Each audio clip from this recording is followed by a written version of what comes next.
Hey everyone, Scott Jansen here. In this video, I want to talk about eye pattern tracking. Now, off the previous video where I talked about how to prepare for your ACH sessions, I did mention about eye movements and eye tracking a little bit. So in this video, I thought, you know what, let's deep dive into this and show you how to use this with ACH. So if you're unfamiliar with eye tracking and eye access cues and things like that. This is pretty commonly taught in stuff like NLP, and it said that certain movements of the eyes of your client, certain directions they look for, is accessing certain information, maybe about an event or a trauma or something like that. And the therapist should be tracking these things to know which way and which direction to take the therapy. So let's look at this, and I'll give you my 2 cents about eye pattern tracking, especially with ACH. So these are called eye accessing cues. You can find all the information online. Just type that into Google if you're not familiar with NLP and stuff like that. So traditionally, it's said that if a client looks a certain direction, they are looking for a memory, or a certain direction they're hearing a sound from that event, or they're sensing things from that event. Okay, an example is like looking up, like a client looking up means they're accessing visual information. If they look left, it's a certain type of information. It might be feelings from that memory. Down, they could be recreating memories from that event, whatever it is. But then it gets quite deep into the weeds here where they say, well, if someone's left-handed, it's backwards. If someone's right-handed, it's backwards. If they have certain tics or certain things where it's just a natural movement for them, we've got to delete that, not pay attention to it. We've got to look at the opposite to that. Really confusing, and that's what this video is about, really confusing, and is having the therapist do way too much. Okay, so I'll answer the question now. Do we use eye pattern tracking or eye accessing cues with ACH? No, too much work. I'm too lazy for that, and it really doesn't matter. I'm going to prove this point very soon.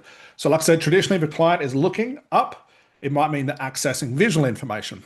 Therapists are then trained, like I mentioned, that these certain directions should also relate to using certain language in their therapy questions.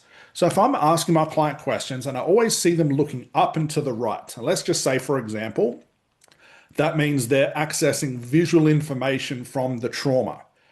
My next question, what I should be doing, is the next question I ask should be, if my client's looking up, I need to use the words like look, see, and notice. So I might ask, when you think about that event, what are you looking for? Or what do you see? What do you notice? And that's just top of my head, not the best example, but you get my point. Like I mentioned, therapists are trained to use these certain directions, also relate to using certain language in their therapy questions. Example, if my client is searching for a memory by way of the eye movement or direction, your question should contain the words look, see, or notice. If it's like feeling or sensing, it should be the words like feeling, sensing, noticing in your body, whatever it is. You sort of get my point, okay? And what the therapist is supposed to do is to be able to see these common movements, or my client keeps looking up to the right after every question, so that's their natural movement. What is the next question I should ask that has that language inside of it so I can relate? So I'm speaking what they say is their language, okay? Already trying to explain this is sort of hurting my head because it's so much information to think of. What's the problem with this? When it comes to ACH, we do the exact opposite, which is there's so much attention on trying to figure out what your client is doing, shaping the questions you should ask, moving towards a certain directions, etc. This is confusing for the therapist because now the therapist is doing too much. I don't know if you guys know this, but there's only one thing that's important when it comes to therapy. No matter the problem, no matter the symptom, no matter how big or small the problem is, no matter if they've had that trauma for 40 years, it does not matter.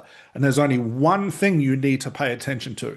Now, I say this in our ACH training, and I think it's one of the hardest things for therapists to let go of because they're so overtrained in all this stuff. Okay, every other month, there's another therapeutic method that comes out that, let's say, for example, it's the new eye accessing cues course that you have to do. That's the same stuff that's mentioned in all the old courses that you did.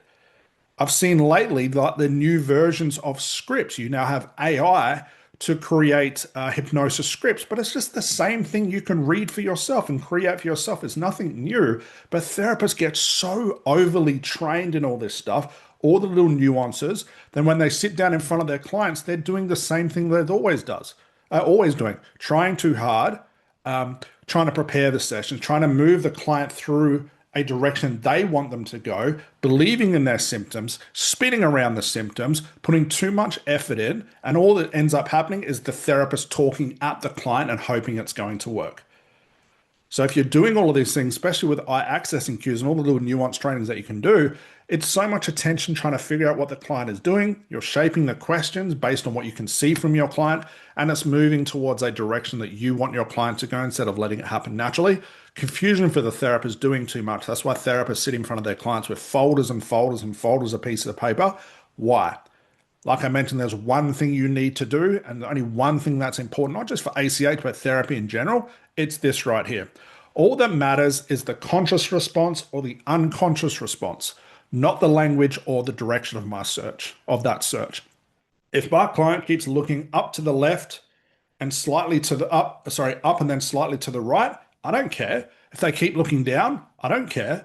If they keep looking to the left, I don't care. It doesn't tell me, oh, they're looking for a memory right there. It doesn't matter because my client can look in those certain directions and still respond to my question with a conscious response, which I'm just going to ignore anyway. So here I am not knowing that piece of the puzzle, looking at my client and they keep looking off to the right. And I think in my mind, okay, they're looking for something visually. I start shaping my questions to have visual clues in it. And all I'm doing is talking to them at their conscious level. There is no point there. The only thing that matters, no matter how long it takes my client to search for that answer, to which direction they go in, what they do, what they remember, what they feel, I don't care. All I need to know is the response they gave me unconscious or conscious? Or which part of that response is conscious that I can ignore or unconscious that I need to ask another question about? That is all the tracking I'm doing. I'm literally collecting what are called unconscious moments.